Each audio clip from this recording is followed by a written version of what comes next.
नमस्कार, मी आदित्य कुलकर्णी ट्रिनिटी हेल्वेलाच्या माध्यमातून या व्हिडिओमध्ये तुमचं पुन्हा एकदा सगळ्यांचं स्वागत करतो। आपण आता या व्हिडिओमध्ये माहिती घेणार आहोत ती त्रेतायुगाची।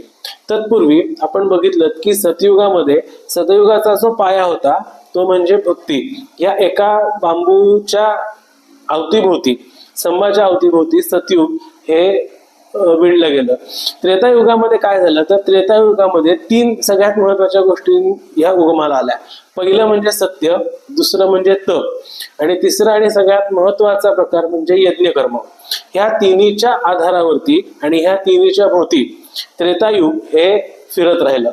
त्रेतायुगामधल्या जर का प्रमुख घटना आपण बघितल्या तर रामायण हे त्याच्यामधली सगळ्यात महत्त्वाची घटना आहे। आता ज्या वेळेला आपण रामायणाचा विचार करतो त्यावेळेला तर आपल्या डोळ्यासमोर रावण, सीता, राम, लक्ष्मण आणि युद्ध एवढ्यापुरतच मर्यादित आपण या रामायणाकडे बघत असतो। परंतु ज्या वेळेला आपण कलियुगामध्ये वास्तव्याला असताना म्हणजे प्रत्यक्षामध्ये कलियुग आता चालू आहे, या कलियुगामध्ये आपल्या बऱ्याचशा प्रश्नांची उत्तरं ही आपल्याला सतयुग आणि त्रेतायुग मधून मिळतात।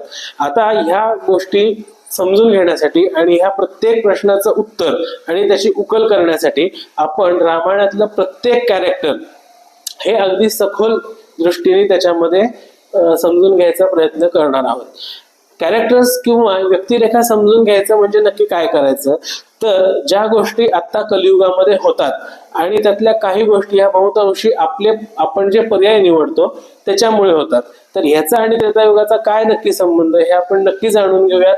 पण ह्या व्हिडिओमध्ये आज इथे थांबूयात, भेटूयात पुढच्या व्हिडिओमध्ये आणि जाणून घेऊयात सगळ्यात प्रथम जे व्यक्तिरेखा आहे ती म्हणजे रावण।